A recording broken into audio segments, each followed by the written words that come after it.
لله رب العالمين والصلاة والسلام على أشرف المرسلين سيدنا محمد وعلى آله وصحبه أجمعين. Para bapak-bapak alim ulama dan para peserta penasaran dakwah dan khatib yang kami hormati. Lebih dahulu saya mohon maaf bahwa dalam memberikan uraian ini saya sambil duduk oleh karena memang kebetulan kesehatan saya belum pulih benar. Saudara-saudara hadirin sekalian, peserta penataran dakwah yang terhormat, saya menyambut gembira dan bersyukur bahwa di tengah-tengah pergolakan, di tengah-tengah simpang siurnya kesibukan di tanah air, kita dari dakwah Nahdlatul Ulama, dakwah Jam'iyah Nahdlatul Ulama, sempat mengadakan kaderisasi atau penataran kader-kader dakwah yang diadakan pada dimulai malam ini, sekalipun waktunya terbatas sekali. Memang dakwah di dalam seluruh sejarahnya tidak pernah mengalami istirahat. Berubah-ubah mungkin bisa saja terjadi, seperti pada saat kota Baghdad sebagai ibu kota Khalifah Abbasiyah yang terakhir hancur dilanda oleh Hukal-Khan. Hukal-Khan adalah seorang Tatar yang bengis, berhasil menghancurkan kota Baghdad pada tahun 1258 kalau saya tidak salah. Seorang penulis Belanda melukiskan dunia Islam pada waktu itu. Dunia Islam seperti kuburan, sunyi senyap, seperti tidak ada gerak hidup lagi. Tetapi anehnya, ahli-ahli sejarah menulis bagaimana sejak hancurnya Baghdad itu, Islam justru merembet, menjalar ke timur. Bahkan orang kaget dan kagum karena cucu keturunan dari Hukal-Khan, yaitu yang terkenal dengan nama Timur Leng, justru dia masuk Islam. Malah dialah bibit pertama yang melebarkan dan mengembangkan Islam di Asia jauh, di Asia Tenggara, di India, Pakistan, di Mongol sampai ke Indonesia ini. Ahli-ahli sejarah pada waktu itu ingin mengetahui di mana letak rahasia. Padahal kekuatan politik sudah musnah, hancur. Sampai digambarkan 80.000 kepala tengkorak ulama-ulama yang dijajarkan di kota Baghdad. Kitab-kitab dibakar, hancur, sehingga sungai Al-Furat, Efrat itu satu hari merah karena darah, satu hari hitam karena tinta dari beratus-ratus ribu kitab yang dibuang, hancur. Ternyata menurut penyelidikan ahli sejarah, satu sebabnya mengapa Islam bisa menjalar di dalam kelumpuhan kekuatan-kekuatan fisik, yaitu oleh karena api dakwah tidak pernah padam. Ini rahasia. Hanya cara, corak, dan versinya yang lain. Islam berkembang sesudah kehancuran politiknya, melewati justru dari seorang yang dikenal dengan nama Jalaluddin Ar-Rumi, seorang ahli berpikir dan sekaligus seorang ahli tasawuf besar. Jalaluddin Ar-Rumi dengan gerakan tasawufnya telah berhasil mengembangkan Islam. Ini adalah salah satu contoh. Seperti juga contoh yang pernah kita lihat di dalam sejarah yang besar kita, Muhammad SAW. Setelah Mekah dinyatakan sebagai daerah tertutup, seluruh kekuatan beliau secara fisik hancur, musnah. Maka dengan taktik hijrah, taktik memindahkan lapangan perjuangan keluar tanah air, yaitu di Yathrib, yang akhirnya berhasil dibangun oleh beliau menjadi sebuah kota yang gilang gemilang, Madinah Al-Munawwarah, yang menjadi mercusuar dari pengembangan Islam untuk selanjutnya. Itu adalah taktik, cara berdakwah. Tetapi yang penting, dakwah tidak pernah padam. Dan memang tidak boleh padam. Maka oleh karena itu, sekali lagi, saya menyambut salib. Saya merasa ikut berbesar hati dengan timbulnya animo, perhatian yang sekaligus menunjukkan bahwa api dakwah di Malang ini belum padam.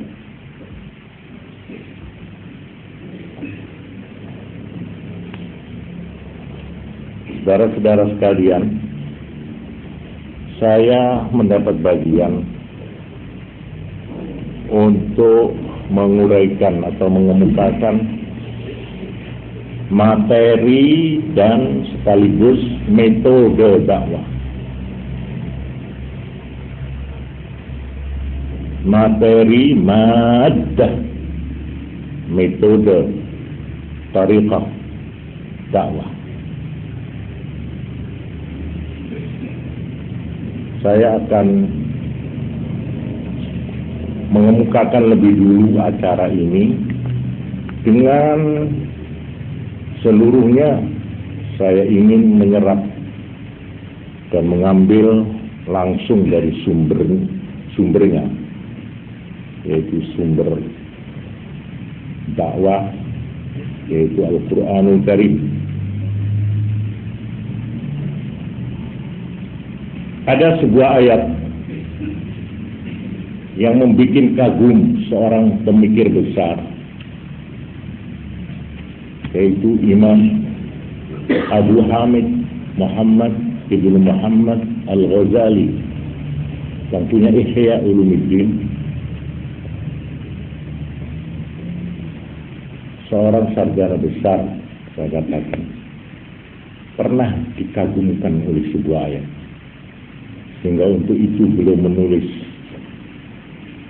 sebuah risalah yang disebut Al-Qistasul Mustaqim, neraca yang lurus. Ayat itu berbunyi demikian. A'udzubillahi minasyaitonir rajim. Laqad arsalna rusulana bil bayyinat wa anzalna ma'ahumul kitaba wal mizan liyaquma an-nasu bil qist wa anzalna al-hadida fihi ba'sun shadidun wa manafi'u lin-nas وَلِيَعْلَمَ اللَّهُ مَنْ يَنْصُرُهُ وَرُسُلَهُ بِالْغَيْبِ إِنَّ اللَّهَ قَوِيٌّ عَزِيزٌ. Surat Al-Hadid ayat 25. Laqad arsalna, sungguh kami telah mengutus rusulana, utusan-utusan rasul-rasul kami, bil bayyinat, dengan membawa argumentasi, hujah-hujah dan dalil-dalil yang kuat.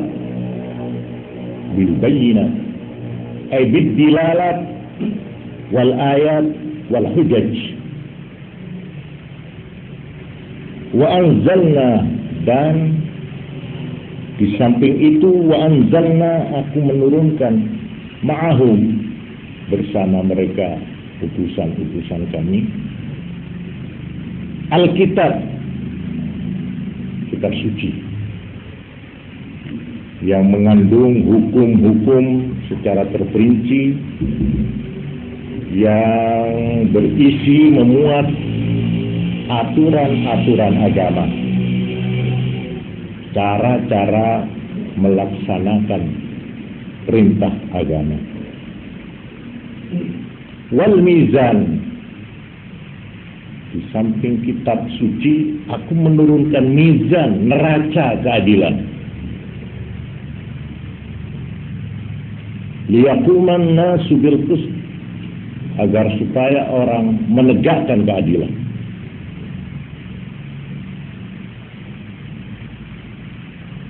Wa anzalna al-hadid, dan aku menurunkan besi. Besi lambang kekuatan, lambang kekuatan fisik. Di samping argumentasi, dalil-dalil, kitab-kitab suci, dan di samping norma-norma keadilan, neraca keadilan, maka aku juga menurunkan besi. Besi fihi ba'sun syadid, fihi ba'sun syadid. Di dalam besi ini terkandung kekuatan yang hebat untuk mempersiapkan orang melakukan peperangan.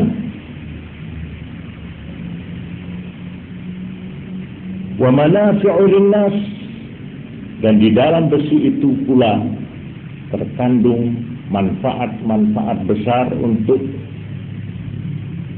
manusia, untuk pembangunan. Di samping besi diperlukan sebagai bahan perang, juga besi diperlukan sebagai bahan pembangunan. Waliya'lamallahu man yansuruh, agar supaya Allah dapat melihat man yansuruh, siapa yang akan menjadi pembela Allah, siapa yang akan menjadi pendukung-pendukung utama yang setia, wa rusulahu, dan yang mayyal suruhu wa yang suruh rusulahu, dan yang mau menolong utusan-utusannya. Bil ghaib. Innallaha qawiyyun aziz, sesungguhnya Allah sendiri adalah qawi, maha kuat, aziz, maha perkasa. Ini ayat 25 dari surat Al-Hadid ini betul-betul mempesonakan Imam Ghazali. Beliau tidak habis berpikir, menggeleng-gelengkan kepala melihat kebesaran ayat ini. Bisa dalam ayat ini sekaligus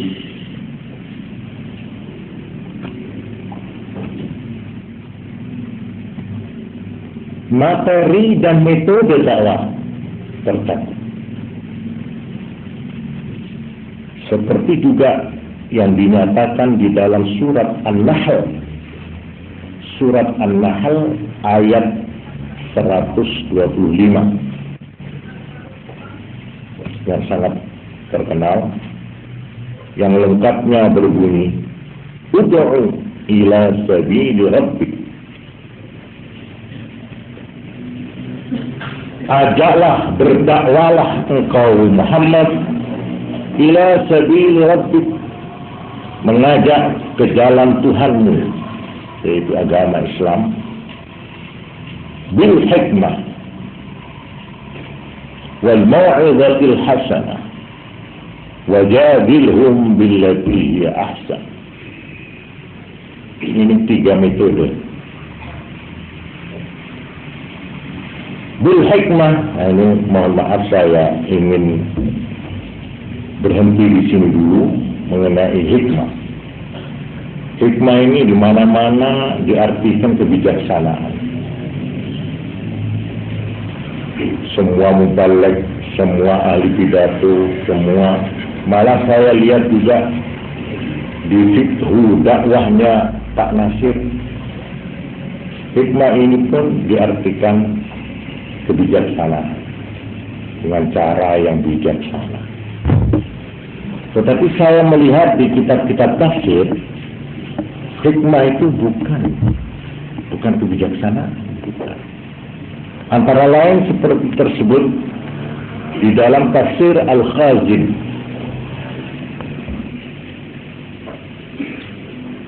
bil hikmah ay bil maqalatil muhkamati sahihah, bil maqalah al-muhkam, dengan uraian yang kuat, muhkam, yang kuat, as-sahihah, yang benar.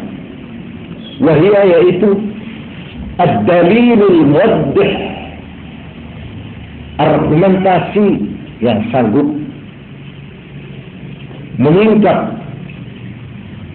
memperlihatkan lil haq, pada kebenaran, al-muzil lisyubhat, yang bisa melenyapkan keraguan. Itu hikmah. Jadi dengan kata lain, hikmah uraian yang rasional, yang argumentif, yang penuh hujah yang kuat, yang ilmiah, itu dia hikmah.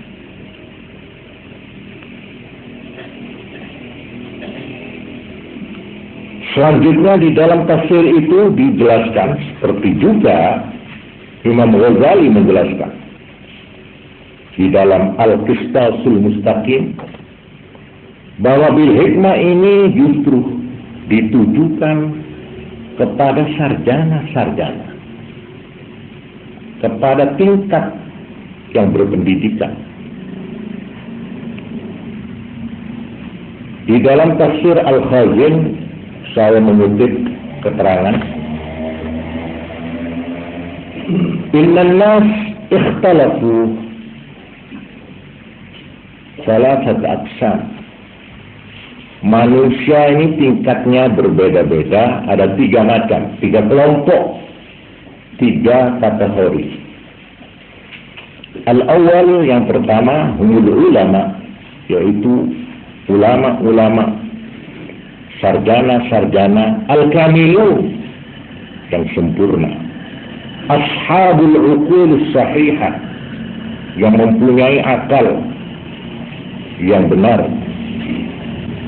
Wal basair saqidah, dan yang mempunyai pengamatan yang tembus, yang mempunyai pandangan yang jauh.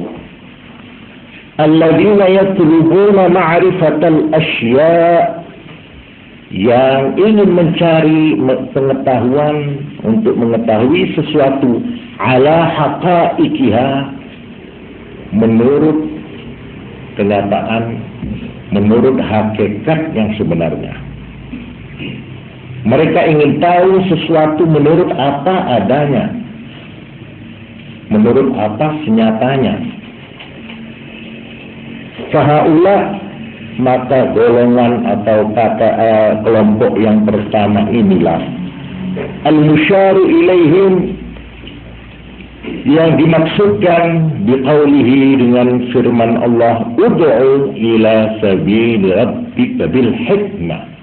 Untuk golongan ini, golongan intelektual, golongan cendekiawan, golongan sarjana-sarjana, golongan ulama-ulama, golongan pemikir-pemikir, kemukakanlah, ajaklah mereka itu ke jalan Allah bil hikmah, dengan argumentasi yang kuat, dengan dalil-dalil yang kokoh, yang tidak meragukan.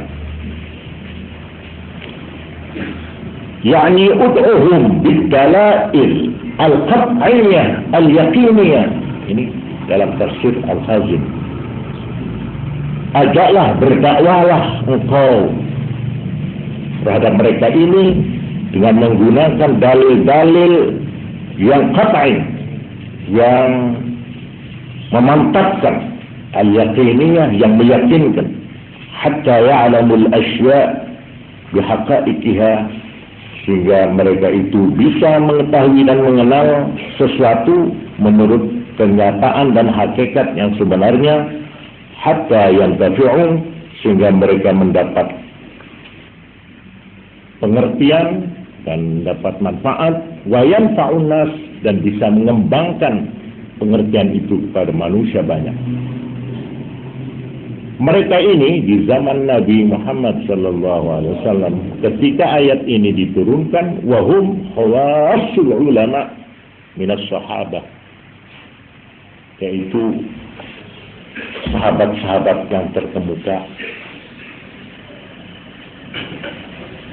wa ghairihim, dan lain-lainnya. Jadi hikmah itu bukan kebijaksanaan. Ini maaf, saya itu sering sekali mendengarkan khutbah, mendengarkan uraian atau tulisan yang hikmah itu digambarkan, ya kalau perlu pakai sandiwara, kalau perlu pakai karikatur, kalau perlu hikmah dalam arti taktik kebijaksanaan.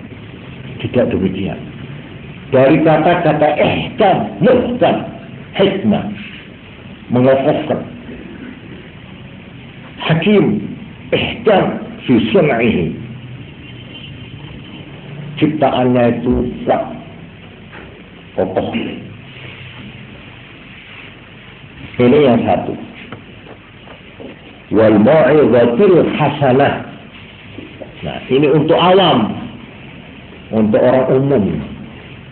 Mau'izah al-hasanah, dengan tutur kata yang lemah lembut, yang penuh kasih sayang.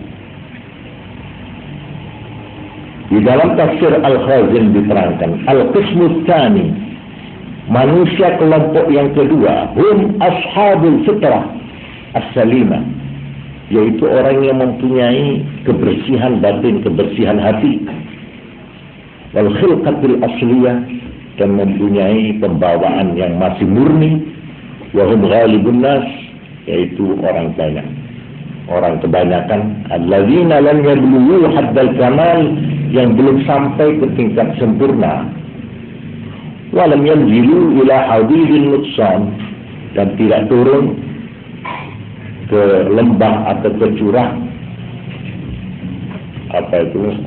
kerendahan, kekurangan. Sahum awsatul aksam, ini golongan menengah di antara tiga. Ini orang publik umum.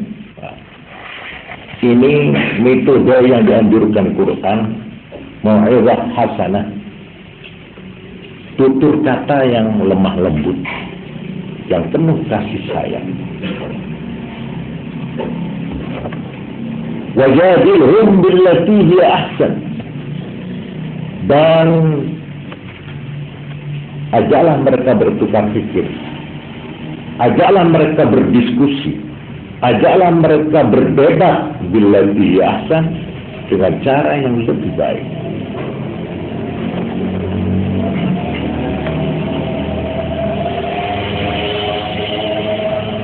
Di dalam tafsir Al-Khazin dikatakan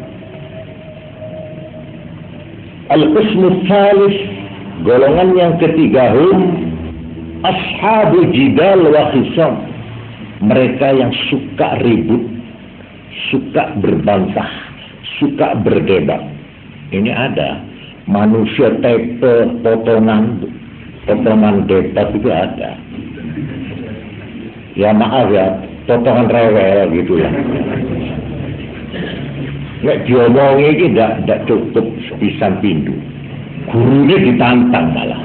Kalau perlu dites gurunya itu. Sepiro kepintaran guruku ini. Dites, jaga ilmu. Tapi manusia yang begini ini sepanjang zaman ada, dan harus dilayani, harus dihadapi oleh dai, oleh juru dakwah. Jangan lari. Wa mu'aladah ashabul jidal, ahli berbantah, wa khusam, dan berselisih. Wa mu'aladah, dan ngotot, ngeyel, ngengkeret. Ini ada ini. Dan untuk ini, wa ha'ula al-musyaru ilaihim biqawlih wajadilhum billati yahsan, terhadap mereka inilah ditujukan firman Allah wajadilhum itu hatta yanqadu ilal haq, sampai mereka itu mau tunduk kepada kebenaran, wa yarja'u ilaih, dan mau kembali kepada kebenaran. Ya sudah tentu di sini diperlukan kepandaian beranggar lidah, memainkan kata-kata, ya. Diperlukan bahasa-bahasa, diperlukan variasi, diperlukan cara-cara memancing. Metodenya ialah bil hikmah, dengan mengemukakan data-data dan dalil-dalil yang kuat. Juga di sini di dalam surat Al-Hadid dengan kata-kata bil bayyinat, wa laqad arsalna rusulana bil bayyinat, dengan dalil-dalil, ayat-ayat, hujah-hujah yang kuat. Terhadap orang awam di dalam ayat ini, wa anzalna ma'ahumul kitab, cukup dibacakan kitab terhadap orang awam. Apa adanya. Ini menurut Quran, ini menurut hadis begini, mereka terima. Asal kita cara mengemukakan bil mau'izatil hasanah. Tak akan rewel, nggih. Masih bersih. Pembawaannya masih murni. Pikirannya tidak tercampur macam-macam. Tapi kalau yang jadilhum ini lain daripada lain. Ini terdiri manusia-manusia yang sok. Ya, yang sok tidak mau dituturi itu. Dituturi malah nuturi. Dipidatoni malah direweli. terhadap mereka yang wajadilhum ini di dalam ayat ini surat Al-Hadid, wal mizan, neraca keadilan. Nah, di sini biyaquman nas bil qist, supaya mereka itu bisa menegakkan keadilan. Kemukakanlah cara berdebat dengan alasan-alasan yang objektif, yang saklek, yang adil. Ada tambahan di sini wa anzalnal hadid. Nah, ini yang dikupas oleh Imam Al-Ghazali di dalam kitabnya atau brosurnya, risalahnya yang bernama Al-Qistasul Mustaqim. Wa anzalnal hadid, terhadap mereka yang hanya ingin debat-debat, ingin bikin ribut saja. Ini tidak bisa dilayani dengan hujah-hujah, tapi harus dihadapi dengan besi. Orang yang suka bikin ribut, sekalipun sudah dikemukakan dan alasannya memang sudah tidak bisa dipertahankan, toh mereka masih mau membuat ribut, malah memfitnah kepada publik opini, ya, kepada rakyat umum. Mereka mau meracuni rakyat yang masih bersih itu. Terhadap mereka ini harus diambil tindakan yang disebut di sini al-hadid, dengan besi, dengan tangan besi. Quwwatus sultan, kekuatan kekuasaan, alladzi yamna'u ba'dhan nas min fitnati ba'd, yang dapat mencegah perbuatan sewenang-wenang manusia yang satu dari terhadap manusia yang lain.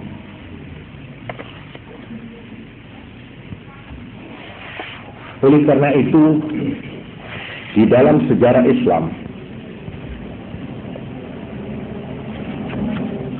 dakwah-dakwah yang pernah dilancarkan dan ternyata kelihatan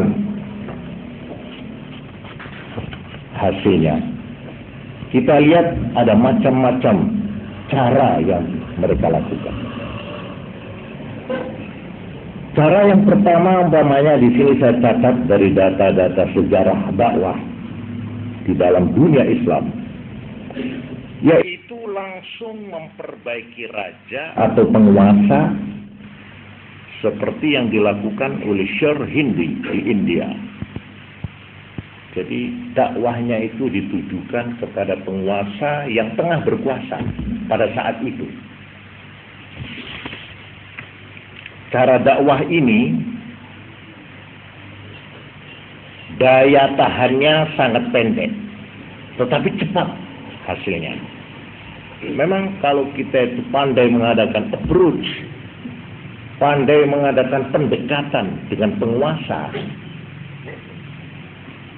itu cepat kelihatan hasilnya. Tetapi tidak lama. Sebab kalau orangnya itu dipindah, lain lagi sudah, mulai lagi digarap panen, dakwah lagi, ya.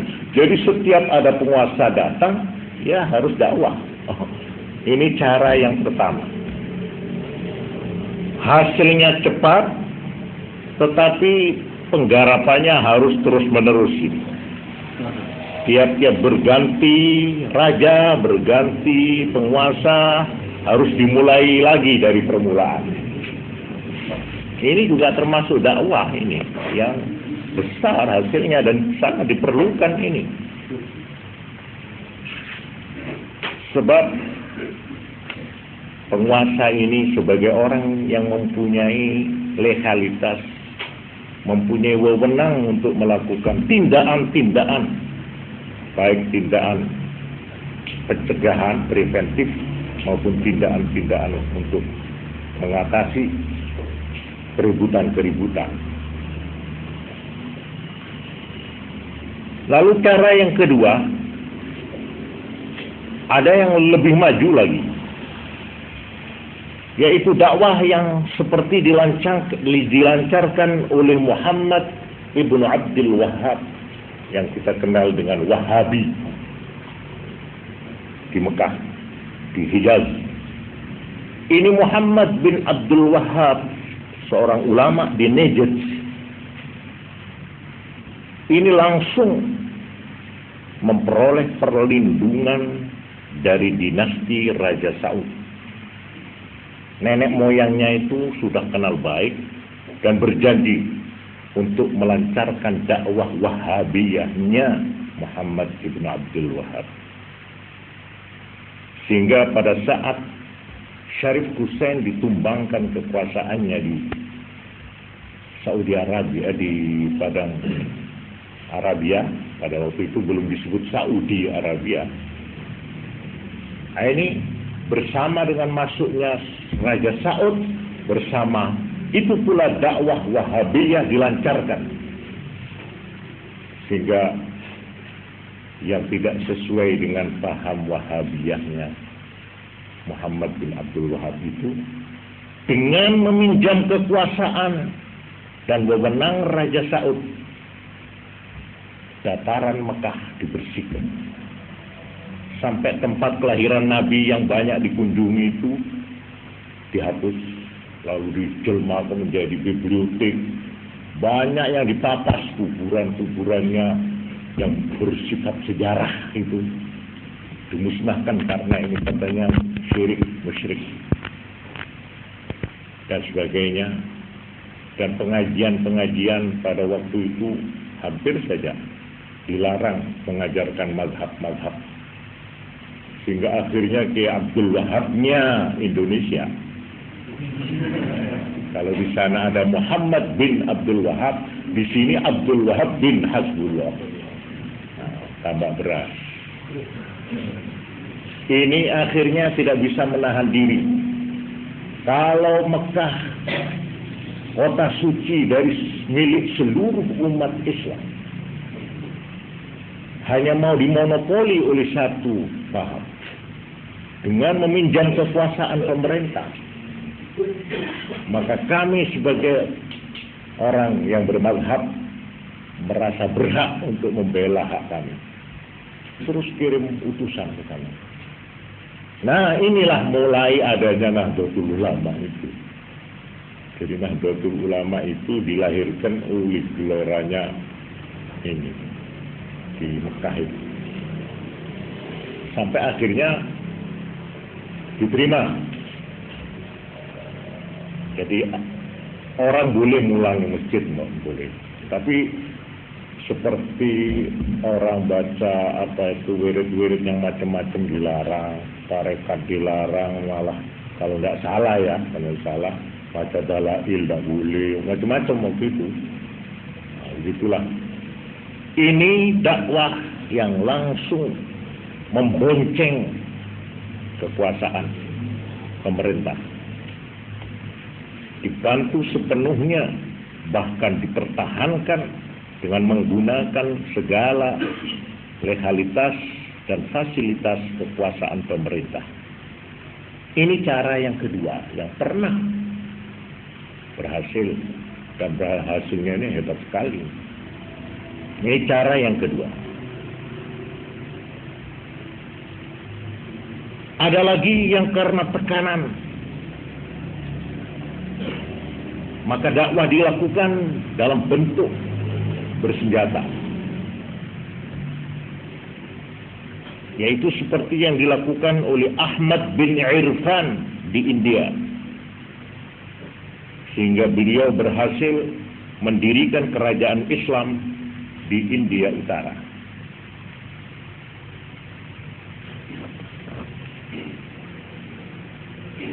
Lalu yang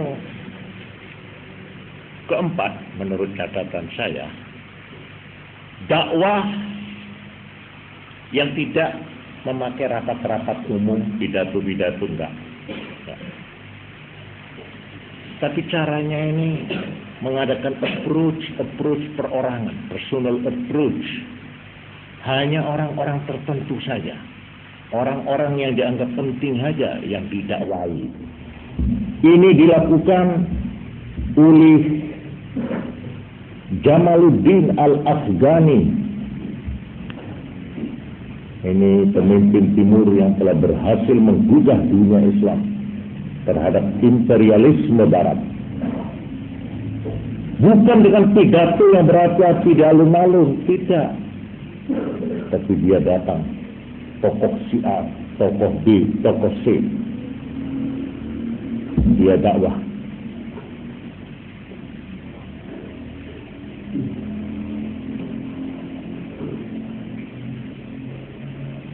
Juga di Aljazair terkenal nama Tahir Aljazairi. Ini sama dengan taktik Jamaluddin Al-Afghani, yaitu dengan dakwah dalam arti atau dalam bentuk menyebar ide-ide pikiran dan menghidangkan data-data kebenaran dalam forum-forum tertentu, di forum-forum pertemuan kecil, dalam lembaga-lembaga perguruan tertentu, dan di embong-embong di rumah-rumah orang-orang tertentu.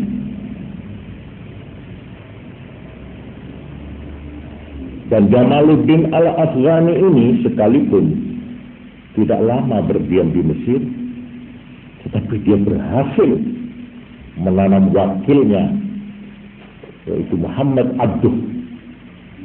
Jadi tangan kanannya, orang yang berhasil dalam waktu singkat dicetak menjadi murid yang paling setia dari Jamaluddin Al-Afghani,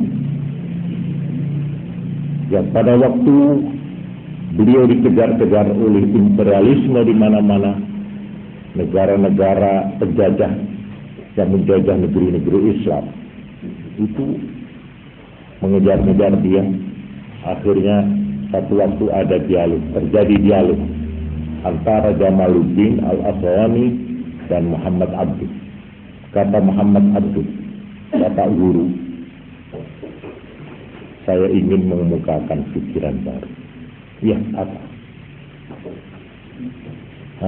Ini kalau terus-menerus kita dikejar-kejar ini, kita tidak bisa berdakwah yang baik.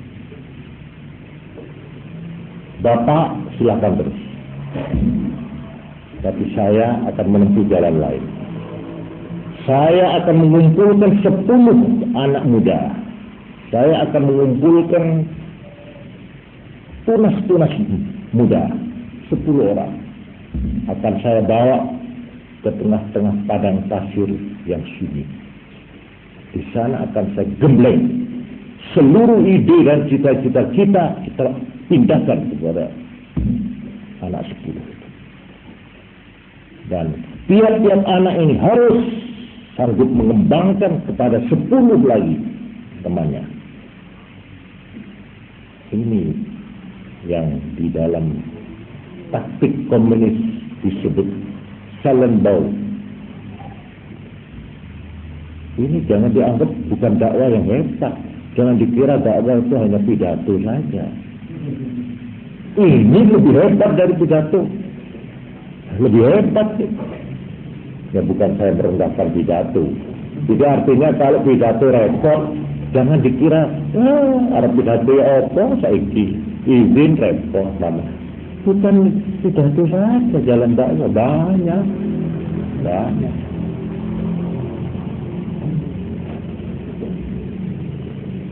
Lalu yang kelima, nah ini yang ditempuh oleh Muhammad Abduh, yang diikuti oleh muridnya yang terkenal Muhammad Rashid Ridha di Mesir. Di India oleh Waliullah Ad-Dahlawi, ini nama orang, Waliullah Ad-Dahlawi. Di Aljazair Abdul Hamid Ibn Badis, yaitu dengan mengutamakan mengajar,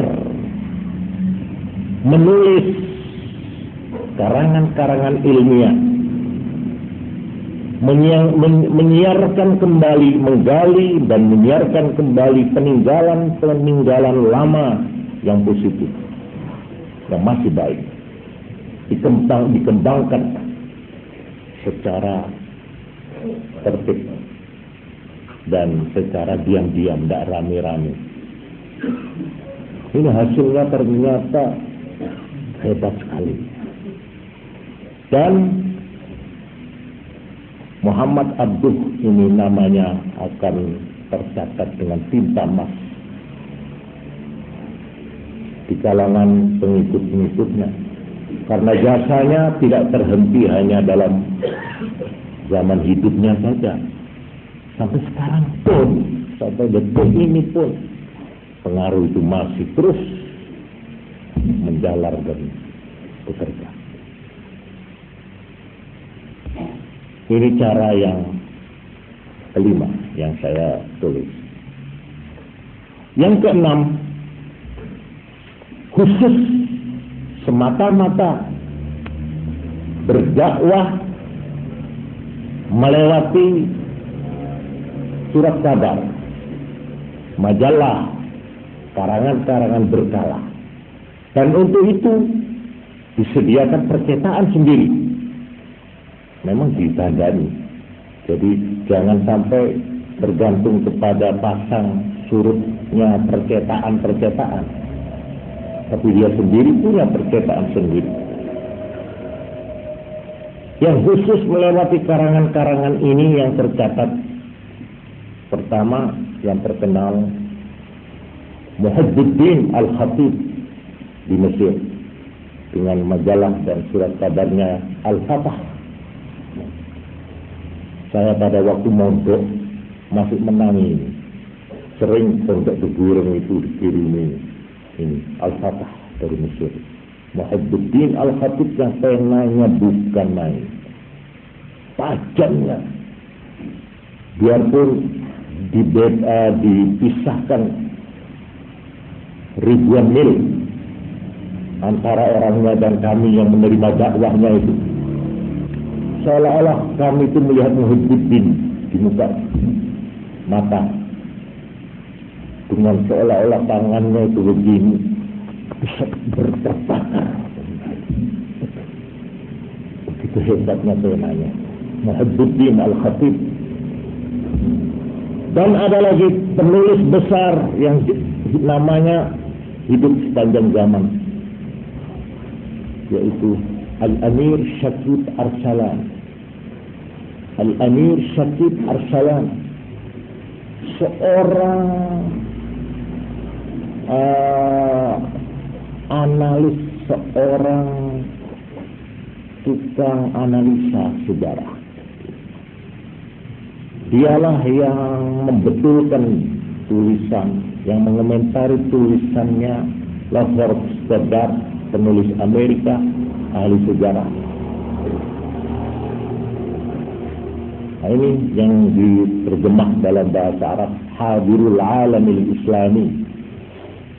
Ini yang telah berhasil membuka mata banyak pemimpin-pemimpin Islam di Indonesia ini terhadap kelancingan dan kepalsuan politik penjajah Barat di dunia Islam. Bagaimana taktik-taktik keji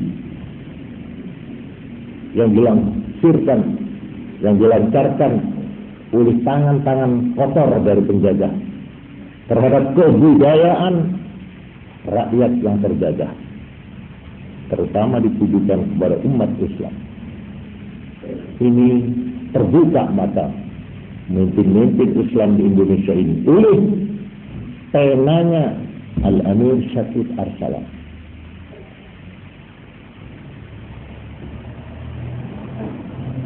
Dan beliau banyak berdiam di Eropa, di Paris. Beliau sengaja menempatkan dirinya langsung berhadapan dengan orientalis, dengan mustasyrikin, ahli-ahli ketimuran yang kebanyakan mereka itu beragama Yahudi dan agama Kristen. Mereka memutar balik ajaran dan kenyataan-kenyataan sejarah Islam.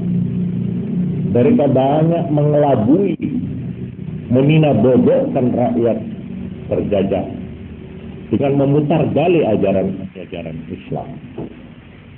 Amir Syakib Arsalan inilah yang menelanjangi langsung. Dan memang beliau oleh Allah diberi keahlian menulis, seperti juga Muhibbuddin Al-Khatib.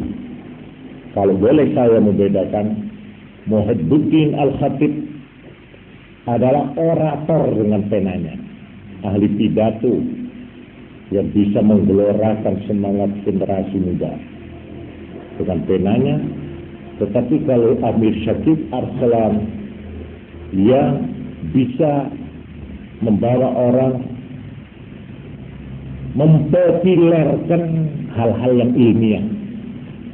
Hal-hal yang berat-berat itu dipopulerkan dengan penanya, sehingga pelajar-pelajar yang baru bisa mengikuti analisa-analisanya. Inilah saudara-saudara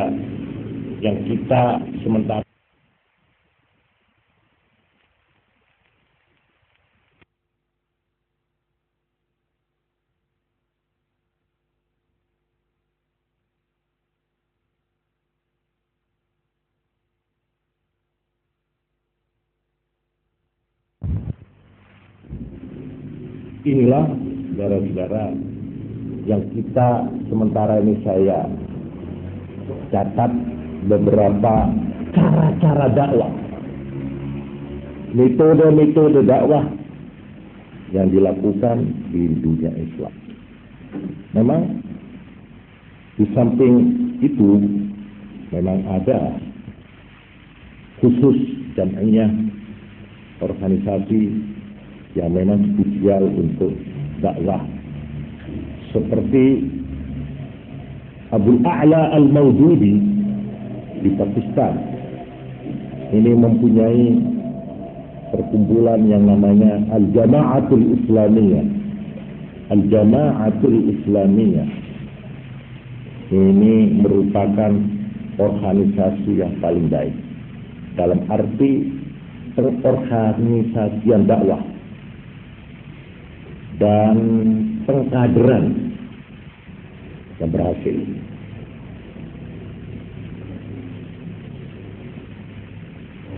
Kalau dulu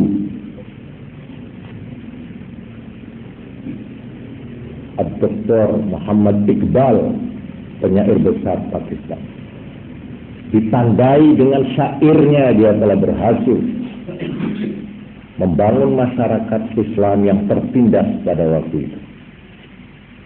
Di tengah-tengah mayoritas rakyat India yang beragama Hindu, dia berhasil membangkitkan kelompok Islam dari tidurnya,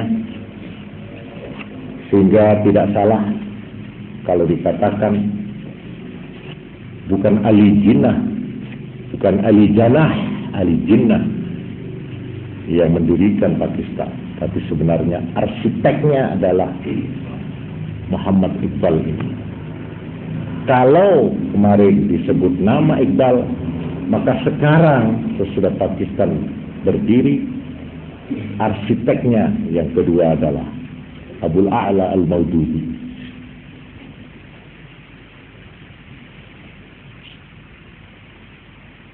Memang ada kumpulan yang lebih banyak disinyalir sebagai kumpulan yang ekstrim, yang seluruh gerakannya itu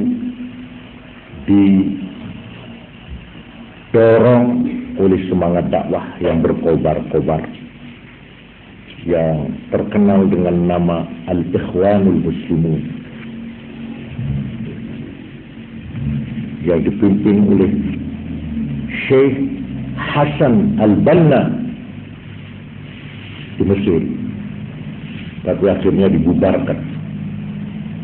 Lalu markasnya dipindah ke Syria, dan sampai hari ini masih bergerak Al-Ikhwanul Muslimun.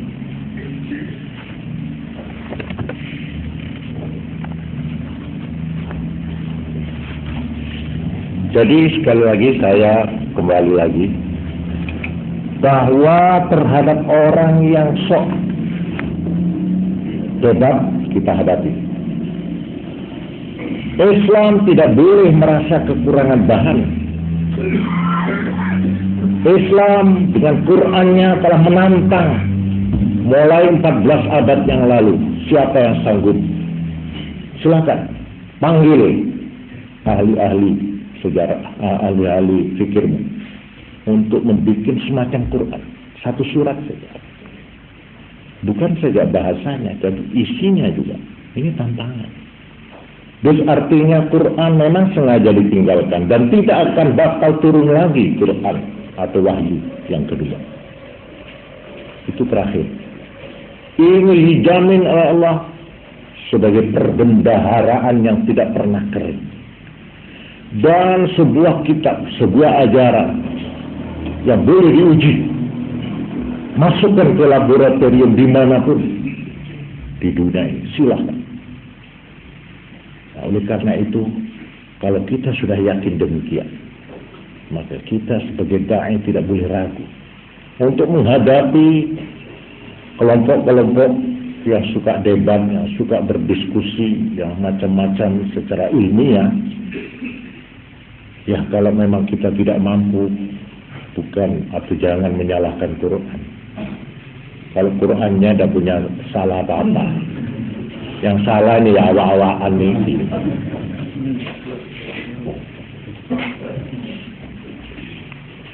Nah, kalau menghadapi mereka itu ternyata dengan hujah, dalil, argumentasi tidak mempan, barulah wa anzalnal hadid.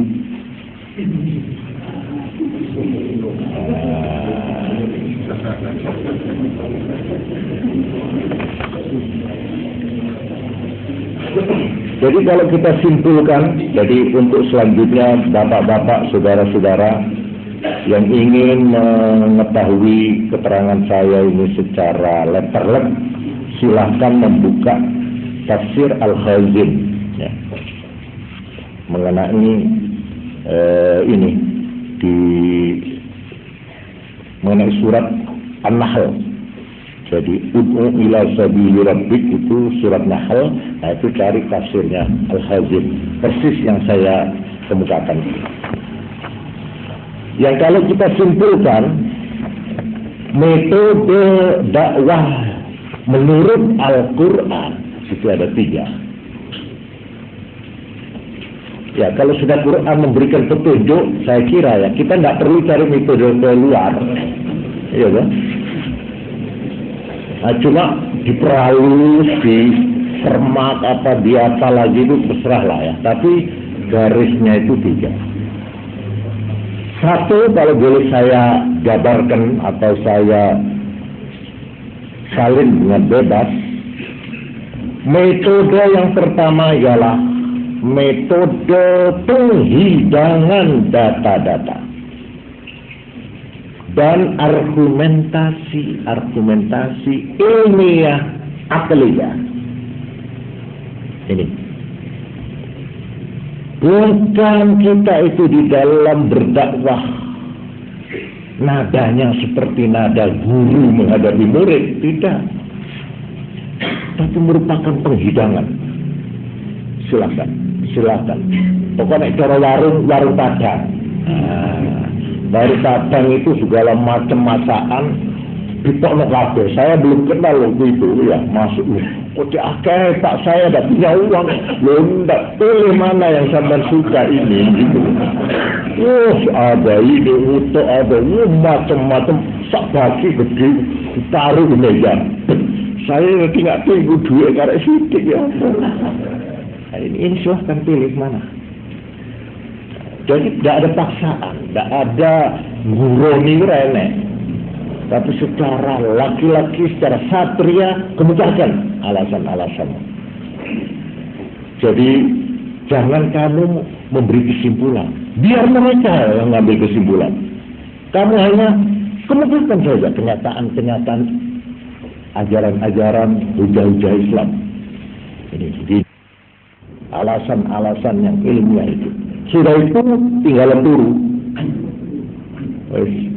Ini cara metode yang pertama. Sudah tentu untuk mengemukakan atau untuk menjalankan metode ini, ya sudah tentu diperlukan orang yang cukup. Sehingga kalau saya melihat daftar panjang yang dibuat oleh almarhum Kiai Isa Ansori dalam menerangkan pengalaman dirinya sendiri, karena beliau ini terkenal orator, orang yang kalau pidato itu hebat.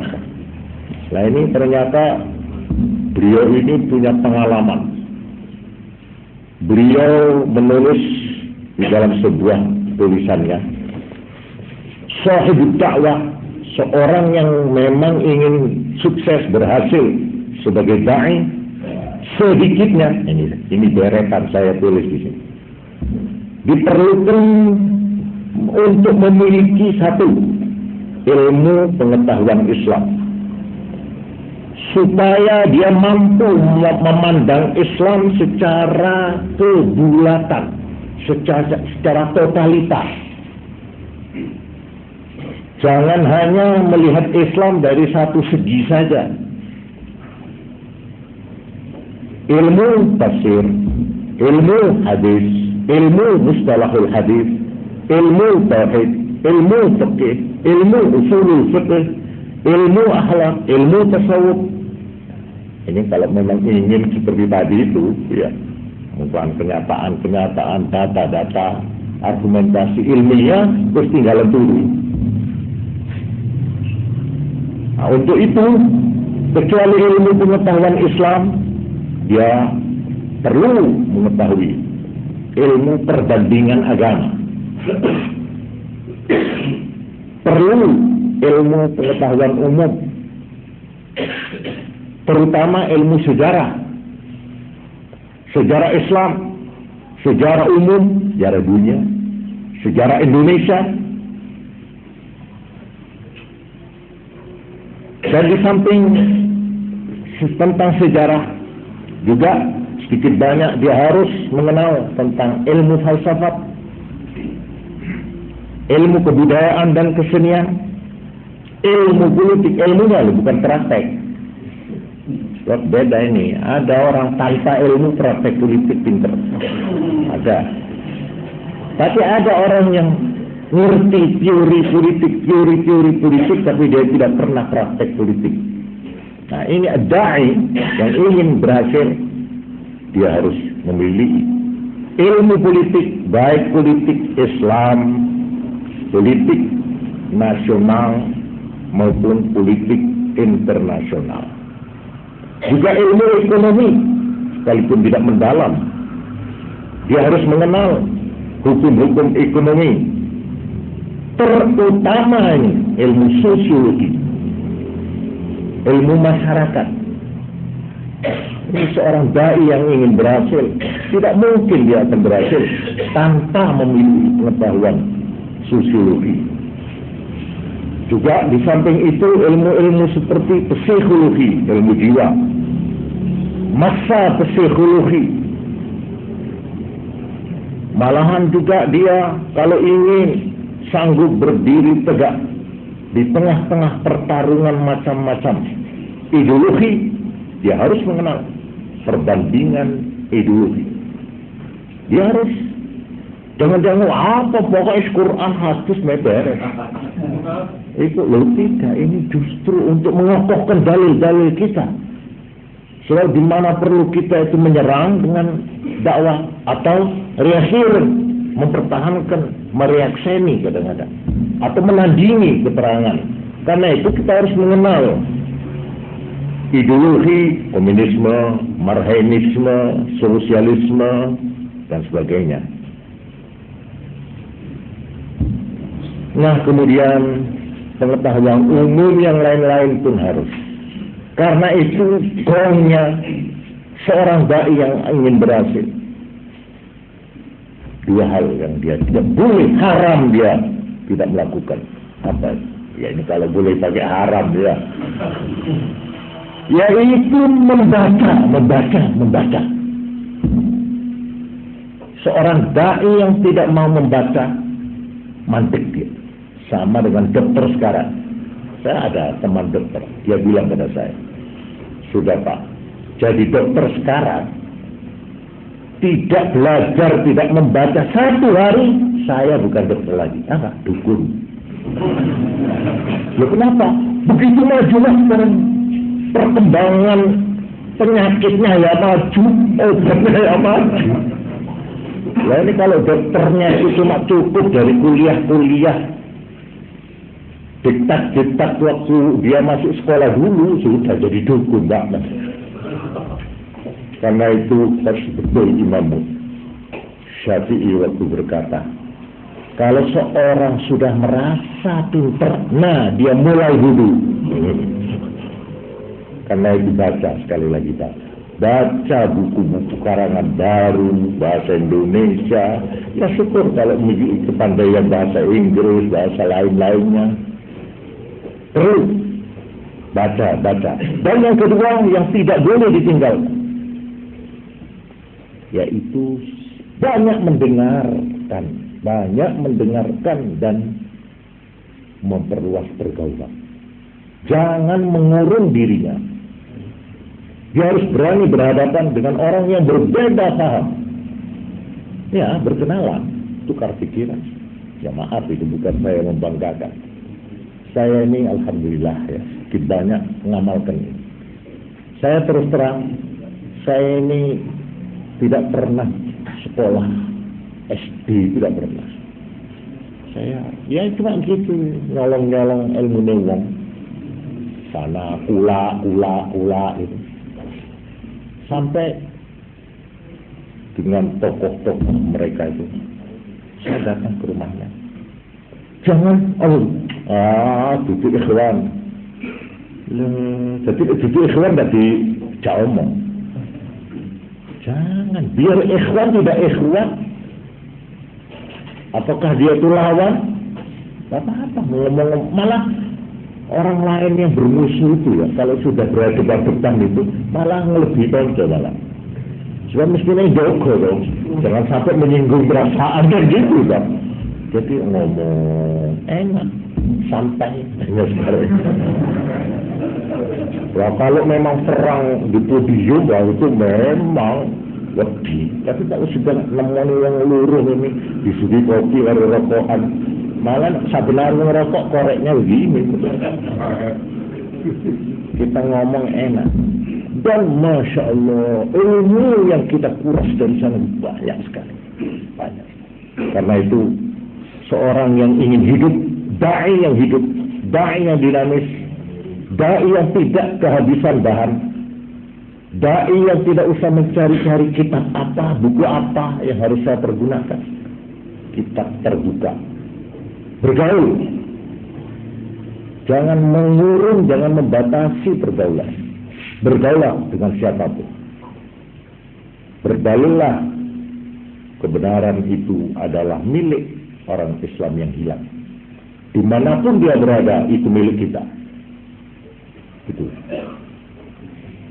Membaca, mendengarkan, dan banyak bergaul. Insya Allah, sekalipun cuma ibtidaiyah tok.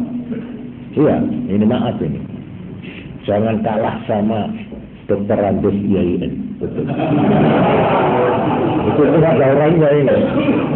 Betul. Asal saudara mau membaca. Malah saya diuru ini moco itu ojo gur moco ngono kok ae. Nek kalau potlot nek perlu potlote telu, siji abang, ijo, ireng. Kalau anak moco susah cak komputer itu. Pokoknya buku ini sampai amok.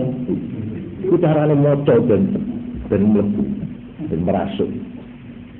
Yang saya turuti itu, petunjuk itu, memang hebat itu. Itu yang dibaca waktu dikurung, gitu, kadang bunder, kadang menceng, sudah cara-cara tidak karuan. Tapi itu justru itu yang masuk, tuh. Membaca, mendengarkan, bergaul.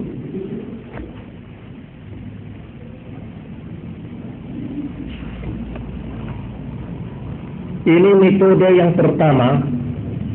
Ini maaf saya sambil minum ya, maaf. Yaitu tadi metode pertama menurut Al-Quran, yaitu penghidangan data-data dan argumentasi ilmiah akliyah. Ini yang pertama. Dan yang mampu menjalankan metode ini hanya orang yang mau memperlengkapi dirinya dengan pengetahuan-pengetahuan antara lain seperti yang saya bacakan tadi itu.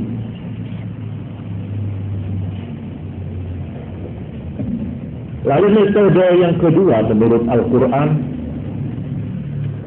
yaitu pengarahan dan bimbingan yang penuh kasih sayang dan simpati. Ini al-mau'izatul hasanah. Bimbingan, pengarahan, ya pengarahan. Kalau pengarahan itu koyok kasar gitu ya, tapi kalau sudah bimbingan itu halus. Jadi pengarahan dan bimbingan yang penuh kasih sayang dan simpati, seperti seorang dokter menghadapi pasien. Tidak boleh karena tidak gelem ngerti terus diseneni, ya, atau kurang memperhatikan. Kan pidato kok ngeleler ngantuk tuh. Betul ngantuk. Pidato ini sing menjemukan. Balak-balik keterangannya di dalam balik ini ngomong sampai wales ngrungokno niki. Lho kadang-kadang ya ngoten lho. Ya biarlah, taruhlah orang itu tidak mau, hadirin semuanya tidak mau mendengarkan, ya. Satu saja mendengarkan syukur. Ayo dah. Ayo itu siji wis ngrungokno alhamdulillah wis. Yang lain-lain itu apa? Di mana letak kesalahannya ini? Apa di sana, apa di sini? Jadi pengarahan dan bimbingan yang penuh kasih sayang dan simpatik. Malah di dalam tafsir Al-Khazin tadi dikatakan bitarghibi wat-tarhib. Di sini saya bacakan bunyi tafsir Al-Khazin. wal mau'izatul hasanah yakni wad'uhum ila Allah bitarghib wat tarhib. Ajaklah, berdakwahlah kepada mereka ini bitarghib, dengan merangsang, dengan menimbulkan simpati, dengan menimbulkan kegembiraan, wat tarhib, dan kalau perlu bayangkan ancaman-ancaman, akibat-akibat yang jelek. Wa annahu la yakhfa 'alaihim annaka tunasihum. Bagaimana terkesan di hati mereka bahwa engkau ini menuturi wa taqsidu ma yanfa'uhum, dan kamu memang bermaksud memberikan sesuatu yang berguna kepada mereka. Bagaimana terkesan kepada mereka bahwa sampean ini memang ingin bagaimana untuk membahagiakan mereka itu. Bukan iki wong iki durung apa-apa kok di marah-marah. Wah, saudara-saudara, tang sugi-sugi sak medhit-medhit kabeh. Lho, aku iki diundang rene iki apa perlu dipadoni ngene apa dilok-ilok nang ngene ada itu. Mustami'in itu aduh ya Allah. Saya kesini naik becak ini. Kehilangan uang lah, kok kene digegeri serengen itu terus gak dikai kopi. Ada itu apa itu yang terang-terangan begitu, yang tadi bagaimana itu kok bisa salah wesel begitu. Jadi belum dinamakan mau'izah hasanah kalau tidak terkesan, ya, kalau tidak terkesan kepada mereka hadirin, pada mereka yang didakwai, bahwa sampean itu betul-betul ingin menunjuk ke jalan, ingin membukakan jalan. Seperti terkesannya seorang pasien kepada dokternya. Diwala-wala, iki apa-apa wae? Melungker. Melumah. Dia tak no. Tapi karena dia terkesan saya ini sakit. Dan ini dokter akan menyembuhkan sakit saya. Gelem ae. Mudah. Pedantang. Wis dikapak-kapak bokonge. Kayak non. Kubluk. Ya sudah taling ya kaget segini. Nah, bagaimana seorang dai mengesankan demikian? Ini baru disebut mau'izah hasanah.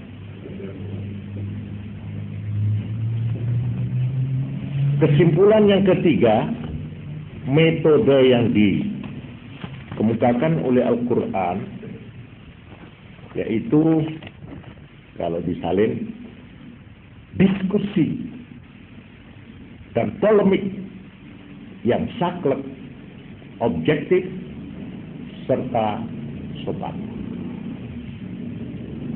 Melakukan debat atau diskusi, tukar pikiran, dan polemik di majalah atau surat kabar yang saklek, yang mengenai urusannya, mengenai masalahnya, dan objektif, menilai dengan secara apa adanya dan tidak melupakan etika, tidak melupakan kesopanan dalam menyusun kata-kata atau menulis kata-kata. Ini yang dimaksud wajadilhum billati hiya ahsan. Lain dari ini, kalau menghadapi orang yang cuma mau bikin ribut, laporkan polisi aja. Ini wa anzalna al-hadid itu tadi. Ya. Laporkan polisi ini yang tadi ngaco nih. Wa anzalna al-hadid. Wa anzalna al-hadid. Ini saya kira saya tidak bisa mencarikan lain ya. Kalau diminta oleh penyelenggara penataran ini metode apa, saya kira lebih dapat dipertanggungjawabkan. Perkara itu nanti dipecel-pecel di boleh lah terserah, tapi garisnya 3 ini. Ini menurut Quran.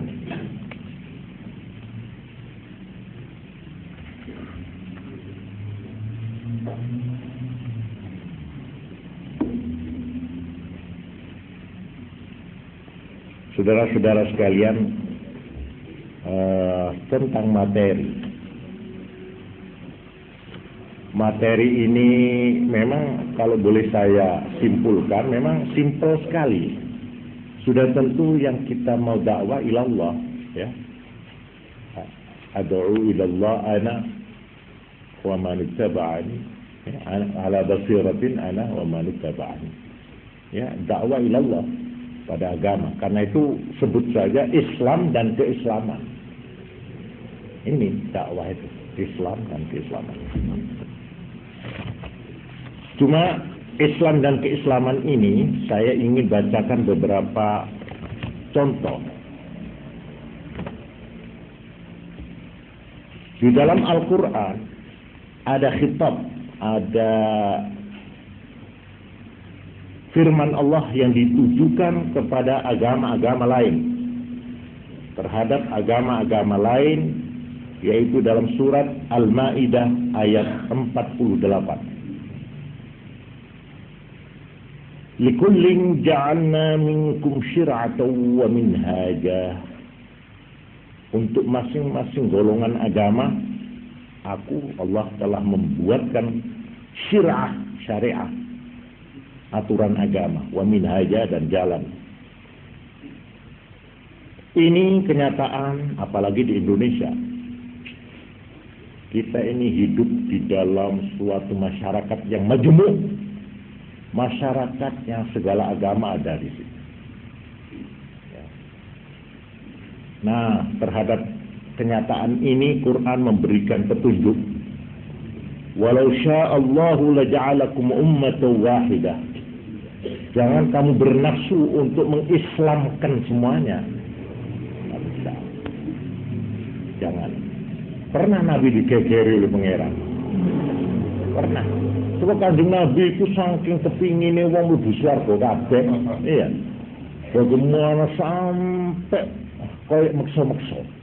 Akhirnya gilingnya. Walau harus dah. Sekalipun kamu ingin sekali, tidak bisa karena memang di sini jawab oleh Allah. Kalau Allah menghendaki, walau sya'allahu laja'alakum ummatan wahidah. Kamu manusia ini akan dibikin satu agama, satu model, satu tak repot-repot.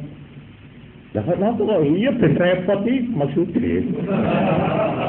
Mulane digawe norma iki ben repot ngono. Lah repot iki sing jenenge urip ngono lho. Dadi nek ndak repot agama Islam kabeh. Kabeh sembayang, kabeh hati. Lah ra ngasu kabeh lho. Malah mandek iki urip mandek kan. Karena itu Allah mengatakan, kenapa tidak dibikin satu, Pak? Agama umat ini. Walakin liyabluwakum fima atakum. Memang justru Allah ingin ngetes, ingin jajal menguji fima atakum terhadap apa peraturan agama yang telah diberikan kepada kamu. Bagaimana kamu masing-masing? Bagaimana? Hal ta'maluna biha amla? Apakah mau kamu laksanakan dengan gigih, dengan setia, dengan tekun, atau tidak? Ini. Dan kemudian Tuhan mencanangkan dengan sabdanya, fastabiqul khairat, berlomba-lombalah, berkompetisilah dengan agama-agama yang lain itu. Al khairat untuk membuat kebajikan, untuk membuktikan bahwa kamu orang agama yang baik, bahwa ajaran agamamu tidak kalah baiknya dengan ajaran mereka. Fastabiqul khairat, berlomba-lombalah untuk berbuat kebajikan. Ini kebajikan sampai ada ini. Seorang dokter tanya sama saya, Rahmat, bagaimana menurut pendapat saudara? Apa yang akan dilakukan oleh Tuhan? Katanya. Loh, sampai tanya pekerjaan Tuhan pada saya itu apa? Enggak gini. Ada seorang yang tidak Islam. Dia tidak Islam. Dia tidak iman kepada Allah, tidak percaya kepada Nabi Muhammad. Tapi dia orang yang setia, yakin kepada ajaran agamanya. Dia tinggalkan rumah kampungnya. Dia abdikan dirinya untuk keyakinannya itu. Dia tinggalkan kotanya yang ramai di Amerika. Dia datang ke pedalaman Irian Barat. Dia datang di pedalaman Kalimantan. Dia hidup di tengah-tengah orang yang masih belum mengenal peradaban. Dia habiskan umurnya di tengah-tengah kegersangan, di tengah-tengah keheningan, kesunyian, di mana dia seperti bertapa. Dia habiskan umurnya untuk melaksanakan mission sakri. Kemudian cuma dia tidak Islam. Lah ini kira-kira katanya dokter itu pada saya, ini gampang nobek pengeran bisu. Apa dikai swarga neraka katanya. Nah, jawabnya terhadap pertanyaan itu dijawab dalam ayat. Ilallahi marji'ukum jami'a. Kepada Allah jualah kembalimu semua. Fayunabbi'ukum bima kuntum takhtalifun. Dan Allah lah yang berhak dan berwenang untuk menjelaskan apa yang telah menjadi perselisihan di antara kamu satu terhadap yang lain. Jadi putusan talu pimpinan itu nanti talu putusan itu Tuhan yang minta. Jadi itu wewenang Tuhan lah, sampai kok tak kenang aku itu kudu alamat itu. Cuma saya pernah melihat di dalam sebuah hadis sahih. Maaf ini saya lupa untuk teksnya itu. Tapi saya yakin ingat isinya. Nabi bersabda, orang yang tidak beriman kepada Allah, yang berbuat kebajikan di dunia untuk peri kemanusiaan, itu diberi pahala di dunia saja.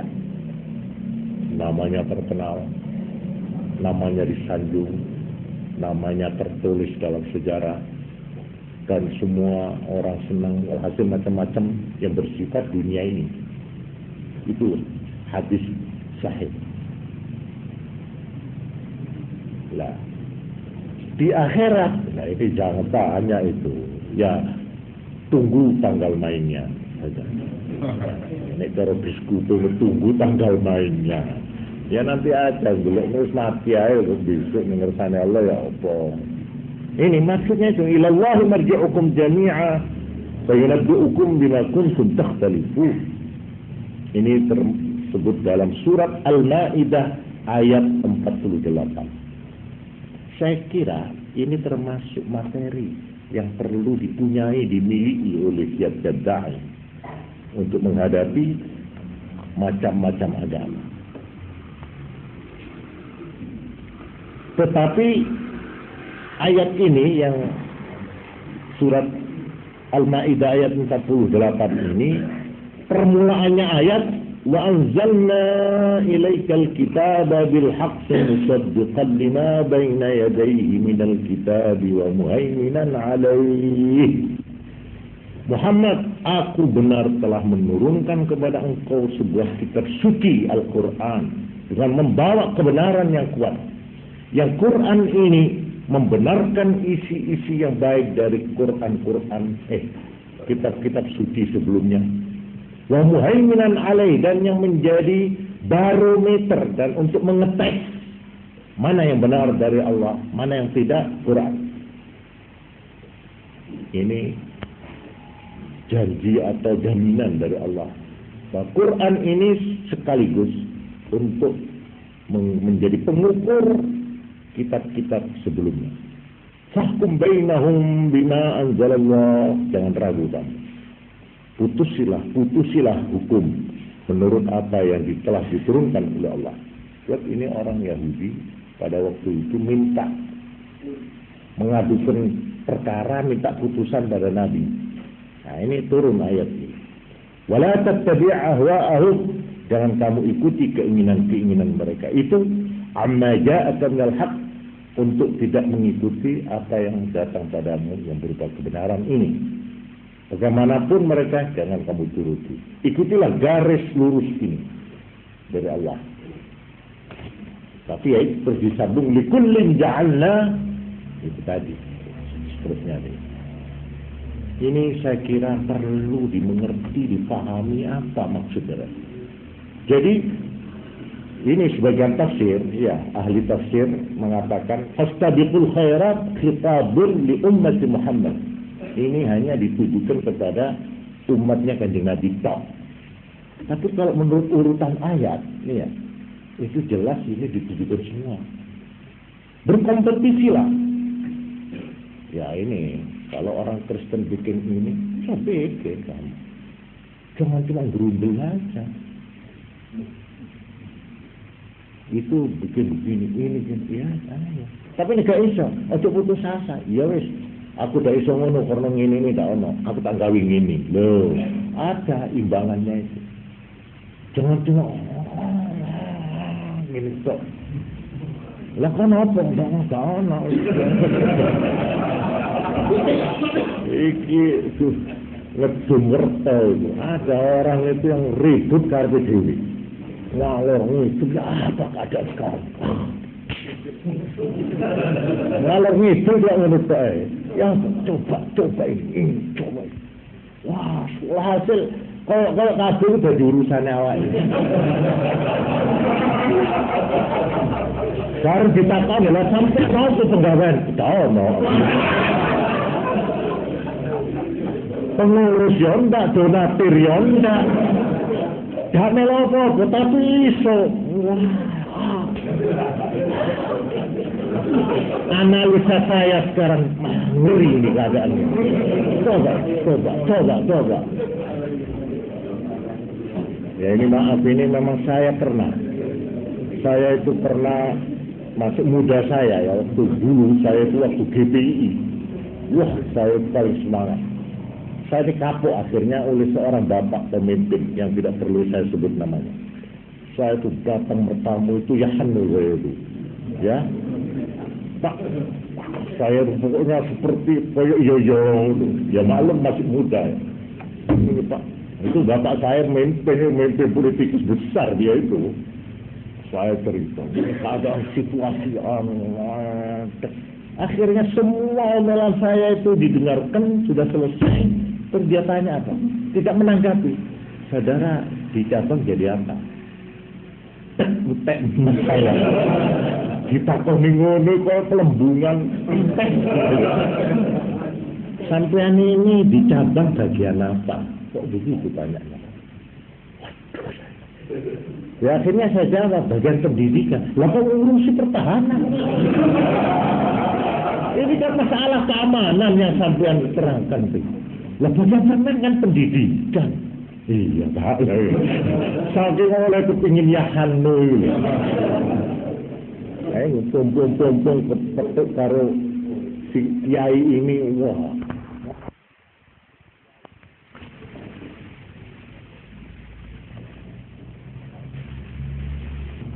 Sepintas lalu kalau kita lihat dakwah ini menurut Al-Quran ada petugas-petugas khusus tersebut dalam surat Ali Imran ayat 104. Dalam ayat ini digambarkan bahwa untuk melakukan dakwah itu ada petugas-petugas khusus. Wal takum minkum ummatun yad'una ilal khairi wa ya'muruna bil ma'ruf wa yanhauna 'anil munkar. Ini petugas khusus. Tapi kalau melihat surat Ali Imran juga ayat 110, ini bersifat umum. Semua orang terkena untuk melakukan dakwah. Kuntum khaira ummatin ukhrijat lin-nas ta'muruna bil ma'ruf wa tanhauna 'anil munkar wa tu'minuna billah. Ini beramar ma'ruf nahi munkar ditujukan kepada seluruh anggota masyarakat. Kalau yang tadi itu satu kelompok saja, ummatun wal takum minkum ay min ba'dikum. Hendaklah ada di antara kamu atau dari antara kamu. Ummatun satu kelompok. Ini petugas khusus. Lalu ada lagi di dalam surat At-Taubah ayat 71. Itu dakwah yang intern antar kita dengan kita sendiri. Dilukiskan dalam firman-Nya, wal mu'minuna wal mu'minatu ba'dhuhum awliya'u ba'd ya'muruna bil ma'ruf wa yanhauna 'anil munkar wa yuqimuna as-salata wa yu'tuna az-zakata wa yuti'una Allah wa rasulahu. Orang Islam laki dan perempuan satu terhadap yang lain ini merupakan pelindung-pelindung, pembela-pembela, pembantu-pembantu yang setia, yang disuruh menegakkan prinsip-prinsip ini. Ya'muruna bil ma'ruf, amar ma'ruf, wa yanhauna 'anil munkar, dakwah, wa yuqimuna shalah, untuk tetap tegak setia mengerjakan sembahyang 5 waktu. Ini harus kita sesama ini, sesama Islam, sesama kelompok harus saling awas mengawasi tentang ini. Wa yuqimuna shalah. Amar ma'ruf ditujukan untuk menegakkan ini. Terus saya setuju saya lihat opol salat itu, wah itu ya ada ya, itu apa itu? Siapa belum sholat? Bagus. Ini ditujukan pada kelompok kita sendiri, ya. Umpamanya kelompok yang di pasar itu ya perasaan seenaknya itu amar ma'ruf itu dakwah itu. Itu salah kan? Foto karnete, bahwa ada ya, di oplet. wa yu'tuna zakah, memenuhi zakat, wa yuti'una Allah wa Rasulah, menegakkan disiplin taat kepada Allah dan Rasulnya. Ini dakwahnya di sasarannya ke sana. Itu di kalangan sendiri. Ba'duhum awliya'u ba'd. Ditujukan kepada ahlul kitab. Ada. Ini dalam surat Al-Imran ayat 64. Dakwah yang ditujukan kepada orang Kristen, orang Yahudi, ahlul kitab. Qul ya ahlul kitab, serulah Muhammad berdakwah. Mereka pengikut kitab-kitab suci di luar Quran ini. Ta'alau ila kalimat sawa'in bainana wa bainakum. Marilah kemari. Kita menegakkan kalimat yang sama antara kami dan engkau. Yaitu satu, Allah na'budu illallah. Hanya menyembah berbakti kepada Allah. Perkara namanya siapa itu bukan soal. Allah Tuhan. Wala nusyrika bi syai'a. Jangan menyekutukan benda lain. Jangan kita memberikan fungsi ketuhanan kepada bukan Tuhan. Wala yattakhidha ba'duna ba'dan arbaban min dunillah. Yang ketiga, jangan kita itu mengangkat satu terhadap yang lain sebagai Tuhan-Tuhan kecil. Kita manusia, kiai manusia, santri manusia, semua manusia. Semua terikat oleh satu kehanggabaan kepada Allah. Tidak boleh kita itu menilai sesama hamba bagaimanapun tingginya pangkat dan kedudukannya. Fa'in tawallau, kalau mereka tidak mau menanggapi dakwah kita, ajaan kita, tidak usah kamu gerundel, tidak usah kamu ngamuk-ngamuk.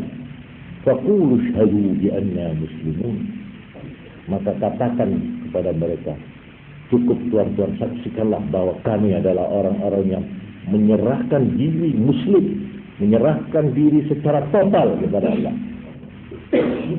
Ini dakwah yang isinya, materinya itu dilukiskan di dalam ayat ini terhadap ahlul kitab, terhadap orang-orang yang non kitab, orang kafir, ya. Nah, ini satu surat yang terkenal dengan nama surat Al-Kafirun. Nah, ini. Qul ya ayyuhal kafirun. Katakan, hei orang-orang kafir, penyembah-penyembah berhala, penyembah-penyembah patung, mereka yang tidak mempunyai kitab suci. La a'budu ma ta'budun. Saya tidak bisa menyembah apa yang kamu sembah. Wala antum 'abiduna ma a'bud, dan kamu pun tidak bakal menyembah apa yang aku sembah. Ini sudah jelas. Tidak usah kita itu terlalu berusaha memancing-mancing, memaksa-maksa mereka untuk dimasukkan kelompok sini. Ya kalau kita apa? Ya sudah, goodbye gitu. Sudah. Garis sampean menyembah ini, ya sudah. Sampai jangan harapkan saya akan menyembah. Pokoknya ini digambarkan pada satu waktu di mana Nabi itu dengan gigih dan tekun sehingga akhirnya dakwah beliau itu terus berhasil sedikit. Khawatir ini orang yang berkuasa, yang punya agama batu patung. Wah, ini bahaya, gerakan Muhammad ini bahaya ini. Ini tak uang ini gitu. Ya apa nak? Akhirnya dikirimlah seperangkat atau kesebelasan orang-orang yang pandai yang ditirukan di dalam tafsir. Saya tirukan di sini. Ya Muhammad, ittabi' dinana wa nattabi' dinaka. Marilah kita mengadakan kompromi, toleransi agama. Ya apa? Begini. ikutilah agama saya juga akan mengikuti agamamu. Wa nusyriku fi dinina kulli, dan kamu akan kami ikut sertakan di dalam upacara agama kami seluruhnya, sepenuhnya. Bagaimana maunya? Begini, ta'budu alihatana sana, sampean menyembah Tuhan kami 1 tahun, puntenan. Ya, sampean pergi ke kuil kami 1 tahun. Wa na'budu ilahaka sana. Dan nanti 1 tahun yang akan datang, tahun 79, saya akan menjadi orang Islam. Ke masjid, ke pelanggar, ya nak perlu nang haji. Tapi puntenan ini ya. Setahun saya ikut sampean. Fa in kana alladhi ji'ta bihi khaira, kalau memang ternyata agama yang kamu bawa itu lebih baik, kunna qad syarikna fi, maka kami telah ikut andil di dalamnya. Terus melingis tahun, jajal tahun. Wa akhadna hawala minhu, dan kami telah dapat bagian dari kebenaran agama kalian itu. Tapi wa in kana alladhi bi'aidina khairan, kunta qad syariktana fi amrina. Tapi kalau memang agama kami ini ternyata yang lebih baik, sampean sudah ikut kami, sudah ikut dapat bagian. Wa akhadta bihawwik, dan sampean sudah dapat bagian. Ini akhirnya dijawab faqala Rasulullah sallallahu alaihi wasallam. Kanjeng Nabi menjawab, ma'adzallah an usyrika bihi ghairah. Aku mohon berlindung kepada Allah. Bagaimana aku akan bisa menyekutukan Tuhan?